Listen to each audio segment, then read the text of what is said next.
வணக்கம். இந்த வீடியோவில் ரூபாய் 7500 இபிஎஃப்ஓ மாத பென்ஷன் உயர்வு சற்று முன் ஓய்வூதியர்களுக்கு சார்ந்து புதிய தகவல் குறித்து விவரத்தை பார்ப்போம்.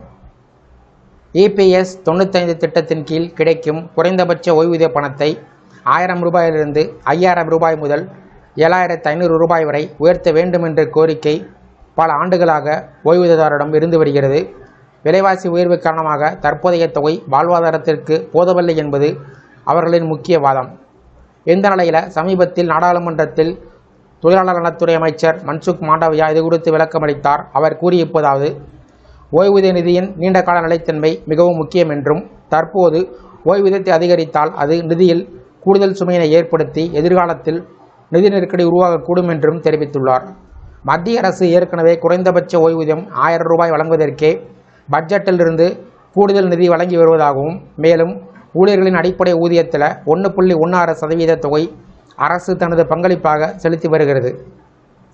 இபிஎஸ் 95 திட்டத்தின் நிதி அமைப்பு என்பது முக்கியமாக முதலாளிகளின் பங்களிப்பை சார்ந்து உள்ளது.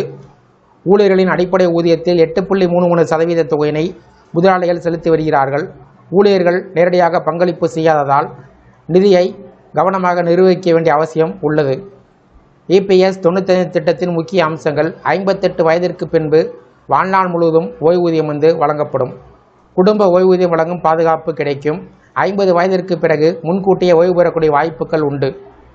இந்த நிலையில் ஓய்வூதியர்கள் மாதம் 1000 ரூபாய் என்பது இன்றைய விலைவாசிக்கு போதாது. கௌரவமான வாழ்க்கை நடத்துவதற்கு குறைந்தபட்சம் 5000 ரூபாய் முதல் 7500 ரூபாய் அவசியம் என்பது அவருடைய கோரிக்கை. மேலும் பகத்சிங் கோஷியாரி குழு பரிந்துரையை அமல்படுத்த வேண்டும் என்றும் வலியுறுத்தி வருகிறார்கள்.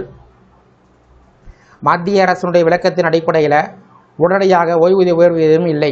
குறைந்தபட்ச ஓய்வூதியம் 1000 ரூபாயாகவே தொடரும். இருப்பினும் எதிர்காலத்தில் பணவீக்கம் மற்றும் நிதிநிலையத்தன்மையை பொறுத்து மறுபரிசீலனை செய்ய வாய்ப்புகள் உள்ளது. இந்த முடிவு ஓய்வூதியர்களுக்கு ஏமாற்றம் கொடுத்தாலும் நிதிநிலைத்தன்மை மற்றும் சமூக பாதுகாப்பு ஆகிய இரண்டுக்கும் இடையில் சமநிலை தேவைப்படுவது தெளிவாகிறது. இந்த வீடியோ குறித்த உங்களுடைய கருத்துக்களை கமெண்ட் செக்ஷனில் கமெண்ட் பண்ணுங்கள். இந்த வீடியோ பிடிச்சிருந்தால் வீடியோக்கு லைக் பண்ணுங்கள். இந்த வீடியோவை உங்களுடைய நண்பர்கள் மற்றும் உறவினர்களுக்கும் ஷேர் பண்ணுங்கள். நன்றி.